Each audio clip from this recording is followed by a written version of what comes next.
Hi, I'm going to share with you a technique that I've used in the past when I'm setting goals for myself. And this works for a lot of people. It's not a new technique. I've known about it for several years now. And I use it at my personal level and my business level, and business as well. And it's not an end to all, it's just a guideline. Because I know that sometimes it's very frustrating when we set goals for ourselves and then we find later on that we're not achieving those goals. Usually that happens during New Year's. You get a lot of people doing New Year's resolution, and typically by February, March, they're out the window. So sometimes the reasons for that is because the goals that are set are not really well formulated. So this method I'm going to share with you is basically tries to be a framework so you can set up yourself with better goals. So the method is called SMART goals. And again, it's not a new technique, and it's not, it's been there for a while. So I just want to share this with you. So SMART goals is basically, let me just write it down here. Okay, so we're talking about SMART goals, and it's an acronym. Okay, so let me just spell it out like this, and I'll tell you what each letter means. And I've seen variations of it, and so this is the variation that I've learned. But they all pretty much follow. It's pretty much the same thing. Okay, so the S stands for specific. So basically, when you're setting a goal, you want the goal to be specific. So you want the goals to fall on to follow all of these characteristics that I'm going to talk to you about. So the first one is specific. A goal that is specific is something like, for example, I've heard a lot of goals, and I've done goals the same way, that they're not specific, they're vague, they're ambiguous. So the vocabulary that people use when they're creating a goal has to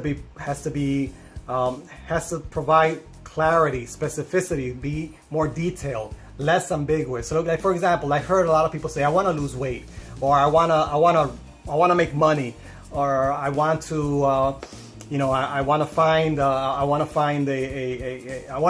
fall in love this year, or something. Those kind of, what I just said right now, it's not specific enough. So for example, the weight, if I say I want to lose weight, you want to specify what exactly does that mean? How much weight do you want to lose? Do you want to lose from, either even more, do you want to lose body fat, an inch, a waist size, you want to lose, or just pounds, you want to measure pounds? So the more detailed, the more specific you are, the better you are setting yourself up to achieving that goal. The next one, and also just before I go to the next one, like money. Let's say I want to be rich.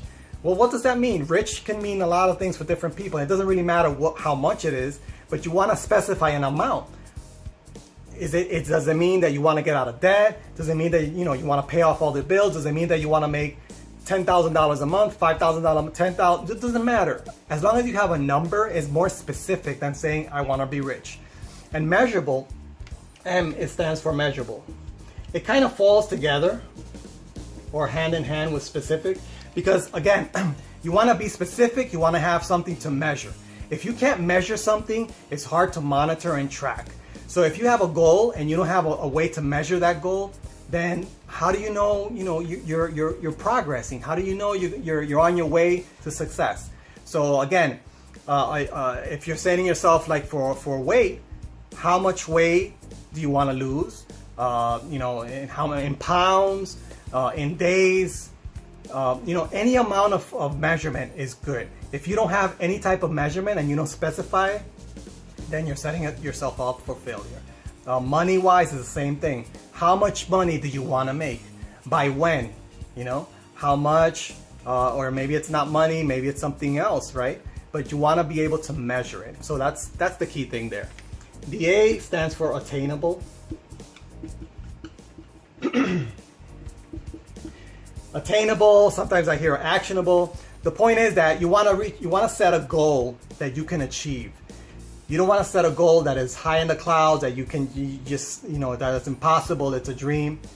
Or you don't want to set a goal that is substandard, that is below. You want to set up a goal that is attainable. Now, I want to this is a little bit a variation that I think that you want to set up a goal that is above the attainable. You want to aim a little bit higher than the attainable. You want to aim to be a high achiever. A high achiever, because what happens is in life, sometimes you set yourself, or you set a target, and most of the time, because of life situations, whatever, you don't meet the target, but you go a little bit below the target. So if you set your target higher and you end up you missing the target, you're still above on a higher level. So you want to set up high expectations. Of course, you want to make them achievable, attainable. But if something you don't think you can do it, set it up higher. But as long as it's specific, measurable, and you make it attainable, you're setting yourself for a better success rate. The R stands for relevant. You want to set up goals that are relevant. A lot of times you have little different goals that are part of a bigger picture. Okay, so if you have a goal and it's not really relevant to what you want to do, then you're really just getting busy. And being busy doesn't mean you're being productive. A lot of times you don't have time for everything because you're doing a lot of things, and at the end of the day, you don't do anything. You're just busy. So you want to make sure that your goals are relevant to your main objective, and that you're not just doing random things. So SMART, measurable, attainable, relevant, and then the T stands for time bound. Time bound, again, kind of ties in together. You want to have a time where you can say, I've met my goal, I haven't met my goal, or I have to reevaluate my goal. So you want to have a deadline for your goals, because otherwise it's just an ongoing thing that you don't really measure, and it just goes on forever. So you want to be able to set a deadline, a timeline, a milestone, or some type of measurement. This all ties in together. So this is just a framework. Okay, if you're setting up goals and you don't have any framework at all, you're just being subjective and trying to, this helps you. If you follow this pattern or this acronym, it helps you set up your goal. So you have to be flexible, because it's just a framework to give you some direction. But life happens, sometimes goals don't always get achieved. But at least you can circle back and try to revisit and remeasure, reevaluate your goals. And as long as you have something to look forward to, I think it helps a lot. I've tried this, but life happens. It doesn't always happen the way we plan, but it's just something to look up in terms of when you're setting yourself up with goals. I hope this helps you in some way. Don't feel bad if you don't reach the goals. This has happened to me as well, but at least, again, it's just something to have in mind when I'm setting goals. SMART goals, and the key thing is, don't just settle with the attainable. Try to reach higher. Okay, try to think of being a high achiever, an overachiever. Okay, and you might get to that point of being a high achiever. So anyway, I hope this provided some type of value for you. If you like this video, please subscribe to my channel and like this video and click on the notification icon. And I'll see you on the next video. Thank you.